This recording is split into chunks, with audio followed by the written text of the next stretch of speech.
Paz do Senhor, irmãos, que o Espírito Santo fale aos nossos corações, porque de mim eu não tenho nada para dar para os irmãos.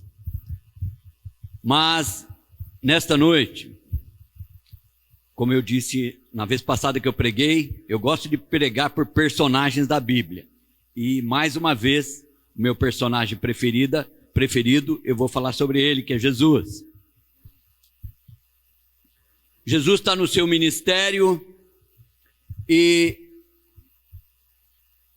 os irmãos dele disseram assim: olha, é a festa dos tabernáculos, ou a festa do Sucote, a festa das tendas, a festa das cabanas em Israel. Vamos subir a Jerusalém. E aí Jesus fala para os irmãos, não para os discípulos, para os irmãos dele: vocês vão na frente, eu vou depois. Deus havia mandado a Moisés: eu quero que vocês façam festas anuais para mim. Então a primeira coisa que eu tenho para dizer para você: povo de Deus é um povo que festeja, que faz festa. E Deus pediu: olha, faz a festa da Páscoa para comemorar a saída do Egito, faz a festa das primícias da colheita, faz a festa do Pentecostes, faz a festa do Yom Kippur, ou da expiação, e faz a festa dos tabernáculos. Queria poder ter 3 horas para poder falando sobre cada festa dessa, viu, irmã Dir, Malena? Mas a festa dos tabernáculos, Deus é a única festa que Deus falou: eu quero 7 dias de festa. E até hoje, em Israel, a festa é o período mais caro para você, turista, viajar para Israel. Porque todo o povo abandonam suas casas e vão para as praças, para o quintal, para as ruas, e eles ficam 7 dias morando em cabanas. Porque Deus falou: olha, eu quero que vocês construam cabanas para vocês se lembrarem que eu tirei vocês do Egito e vocês habitaram em tendas no deserto. Só que Deus estabeleceu: olha, você faz os lados da cabana, cobre a cabana com folhas de coqueiro, vamos para a gente entender, falar folhas de palmeiras de coqueiro, mas você deixa uma abertura.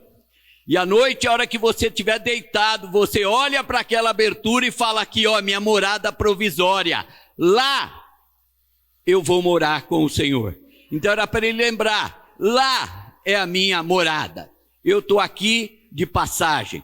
E Jesus está nesse período em Jerusalém, e ele sobe para lá, mas Roma está dominando Israel. E nesse período de 7 dias, que muita gente ia para Jerusalém, Roma manda uma legião a mais de soldados, mais 6.000 soldados, que eles tomam conta de Jerusalém com medo de insurreição, com medo de que aquele povo se rebelasse. E Jesus vai à festa, todos os dias ele vai no templo e ele ensina. E é uma coisa que acontece até o dia de hoje. No último dia da festa, no 7º dia da festa, um sacerdote vai ao tanque de Siloé e pega um jarro grande de água. E a hora que ele entra no templo, o povo está jubilando. E ele entrega aos pés do sumo sacerdote aquele jarro de água. E o jarro de água, o sumo sacerdote joga sobre o altar e o povo jubila, porque aquela água significa a salvação daquele povo. E nesse exato momento, Jesus está dentro do templo e ele grita, ele brada: se alguém tem sede, vinde a mim e beba. Quem crer em mim, segundo as Escrituras, rios de água viva fluirão do seu interior. E o povo jubilando, eles diziam: há um profeta entre nós. Aí outros diziam: não, ele é o Messias, ele é o Cristo. Mas os fariseus tinham mandado guardas para prender Jesus.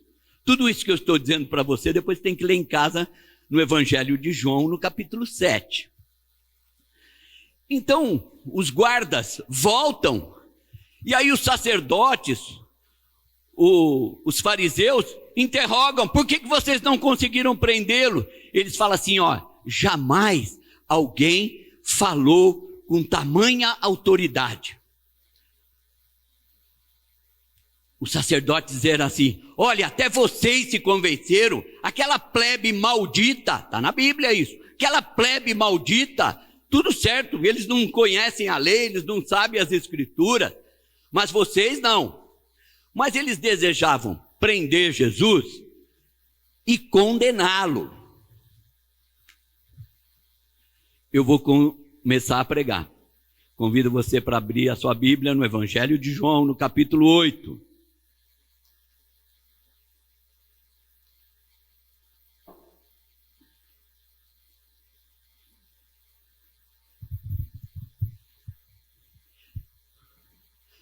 Evangelho de João, capítulo 8, você não vai achar essa passagem em outro lugar. Só está aí.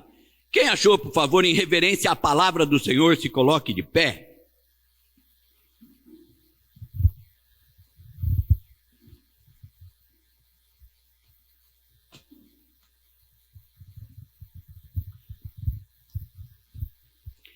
Eu vou voltar um versículo, depois eu explico por quê. No 53 do 7. E cada um foi para sua casa. Então, o 7º dia, termina a festa dos tabernáculos, e Jesus e todo o povo, cada um foi para sua casa. 8:1. Jesus, entretanto, foi para o Monte das Oliveiras. De madrugada, voltou novamente para o templo, e todo o povo ia ter com ele. E assentado, os ensinava. Os escribas e fariseus trouxeram à sua presença uma mulher surpreendida em adultério. E fazendo-a ficar em pé no meio de todos, disseram a Jesus: Mestre, esta mulher foi apanhada em flagrante adultério. E na lei nos mandou Moisés que tais mulheres sejam apedrejadas. Tu, pois, que dizes? Isto diziam eles, tentando-o, para terem do que o acusar. Mas Jesus, inclinando-se, escrevia na terra com o dedo. Como insistisse na pergunta, Jesus se levantou e lhes disse: aquele dentre vós que estiver sem pecado, seja o primeiro que lhe atire pedra.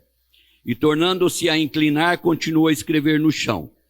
Mas ouvindo eles esta resposta e acusados pela própria consciência, foram se retirando um por um, a começar pelos mais velhos até os últimos, ficando só Jesus e a mulher no meio onde estava. Erguendo-se Jesus e não vendo a ninguém mais, além da mulher, perguntou-lhe: mulher, onde estão aqueles teus acusadores? Ninguém te condenou? Respondeu ela: ninguém, Senhor. Então lhe disse Jesus: nem eu tampouco te condeno. Vai e não peques mais. Eu pediria para você sentar-se, mas não feche a sua Bíblia, por favor, por um instante, que eu queria que você olhasse na sua Bíblia, a maioria das Bíblias, do 53. Isso é a escola dominical, tá? Do versículo 53 até onde nós lemos aí no 11, provavelmente o texto está entre colchetes.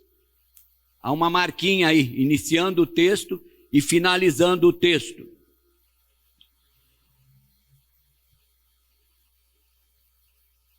Por que que isso está entre colchetes?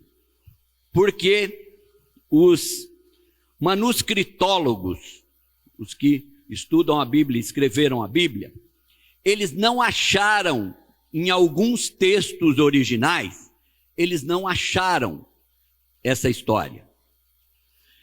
Alguns em grego e alguns em aramaico, mas acharam em outros, não em todos. Então, ficaria aqui um tempo falando quais que estão, quais que não estão. Em alguns textos primitivos, esse texto está em Lucas.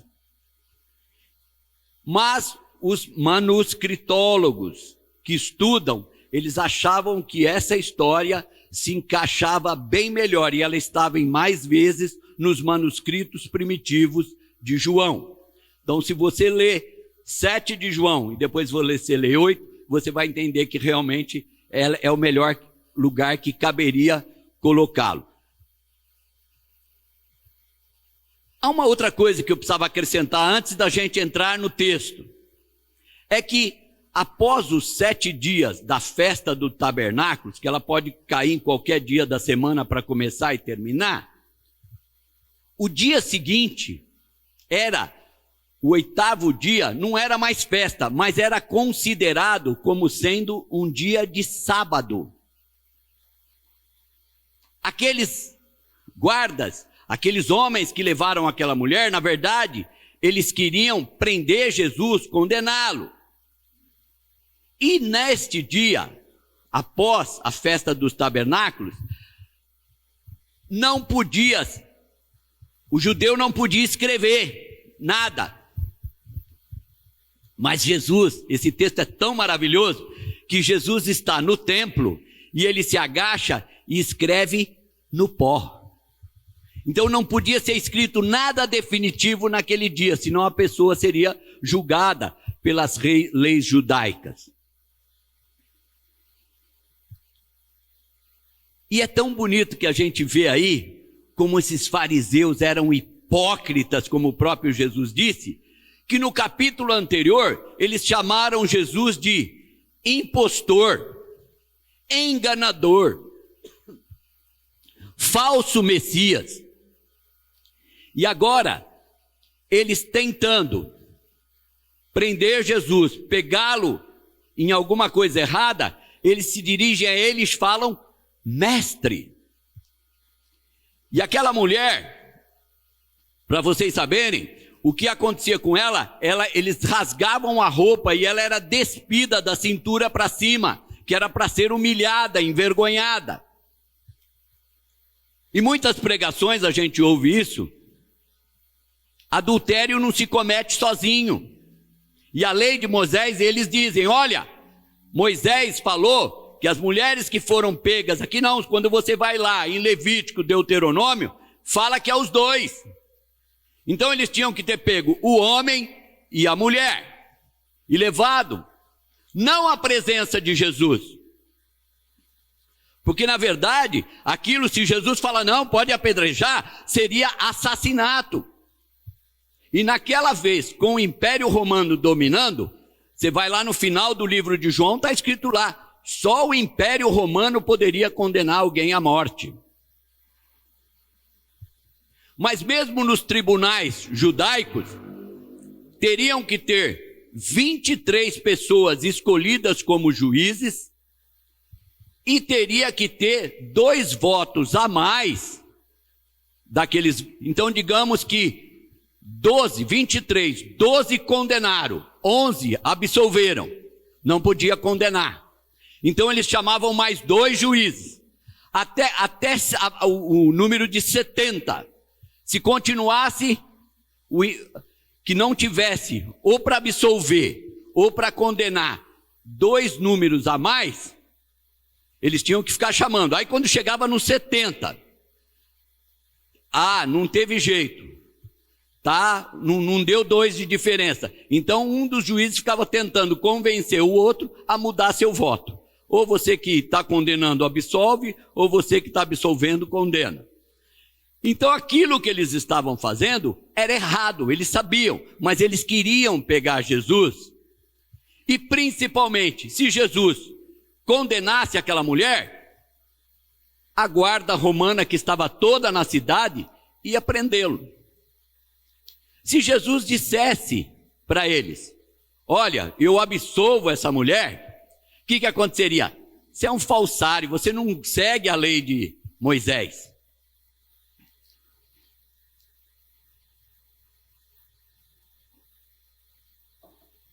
Uma coisa que nós notamos aí é que Jesus, antes deles chegarem, Jesus estava no templo e assentou-se para ensinar. Quando você lê lá, Jesus na sinagoga de Nazaré, você vê também que Jesus pega o rolo do livro de Isaías, ele lê, o Espírito de Deus está sobre mim, porque me ungiu para tudo aquilo lá. Aí ele termina e ele se assenta.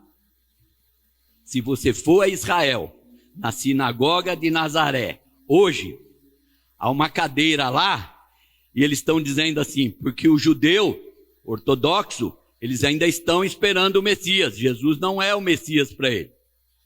Então lá há uma cadeira, e já havia antes de Jesus. E eles dizem assim, um dia o Messias virá e vai ensinar para nós. E ele vai se assentar nessa cadeira. Só que Jesus já sentou lá. Então, no templo, Jesus também se assenta. E para se assentar, precisava ser rabi, precisava ser mestre. E Jesus estava ensinando. Mas eles queriam pegá-lo para condená-lo. E mais uma pergunta, né? Por que eles não trouxeram o homem pego em adultério? Quando eles falam para Jesus, olha, foi pego em adultério. Jesus se inclina e começa a escrever no chão. Aí, eles já se assustam e insistem. Olha, Moisés mandou apedrejar, e o senhor, o que manda? Jesus ele levantou e falou, aquele dentre vós que estiver sem pecado, atire a primeira pedra. Mas há um segredo aí que eu queria passar para você. Está lá em Jeremias 17:13, depois você pode olhar. Jeremias ele faz uma profecia assim, o nome dos que se apartam de mim será escrito no chão, porque abandonaram o Senhor, a fonte das águas vivas. Oh, glória ao nome do Senhor para sempre. Lembra que Jesus um dia antes ele gritou, quem tem sede vem a mim e beba.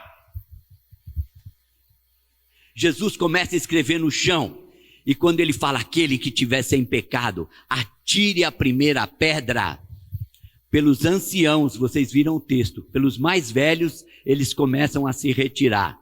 Em Israel até o dia de hoje, os jovens olham o que os velhos vão fazer para seguir. Então, a partir dos mais velhos, eles vão todos abandonando, porque eles sabiam, o judeu conhece o Pentateuco de cor e salteado. Quando ele é criança, na Bar Mitzvah, quando ele faz a Bar Mitzvah, que é o filho do mandamento, por volta dos 13 anos, ele conhece toda a Torá de cor, os profetas, e continuam a estudar.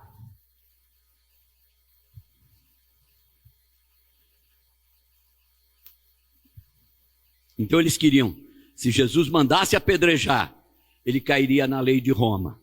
Se Jesus a absolvesse, era contra a lei de Moisés.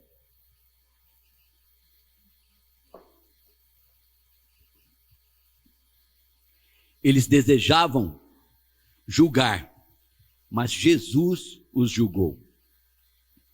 Expondo o pecado daquela mulher, aqueles homens tiveram os seus pecados expostos.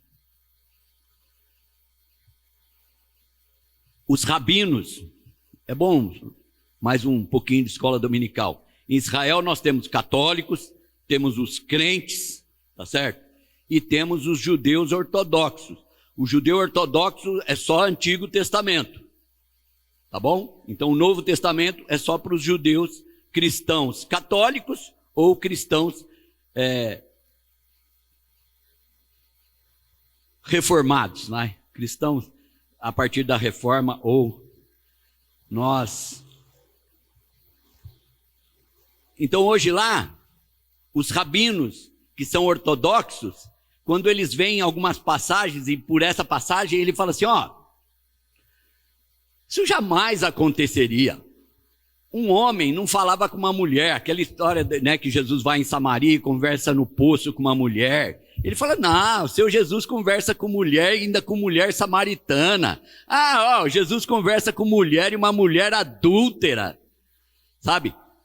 Então, para eles, mas o que Jesus tem para dizer para nós, olha, eu não vim para condenar, eu vim para salvar. E Jesus não disse para ela, você está absolvida. Ele falou, eu não te condeno, vá e não peques mais. Foi o que Jesus disse para ela. A mensagem do Senhor para nós hoje é que nós necessitamos o perdão de Jesus. Todos nós, Moadirso, eu, você, nós temos pecados que nós não contamos para ninguém. Mas Jesus conhece.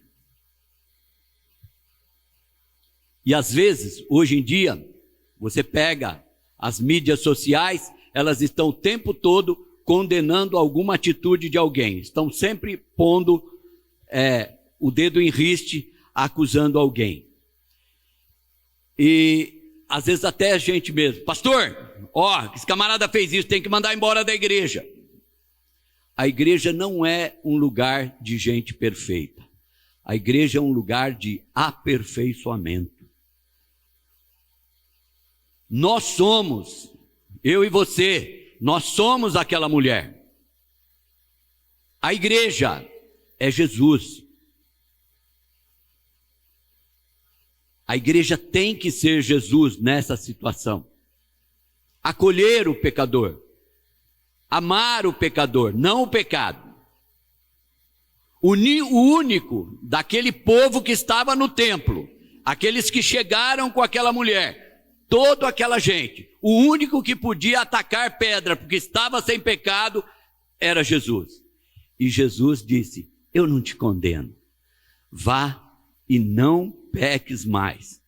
Ainda ontem, no Facebook, alguém postou lá, você teria coragem de sentar na sala da tua casa com toda a tua família e na televisão passar toda a tua vida? Ninguém disse eu teria. Todo mundo, você está louco. Jamais, de jeito nenhum. Né? E vários assuntos assim. Até eu também coloquei lá.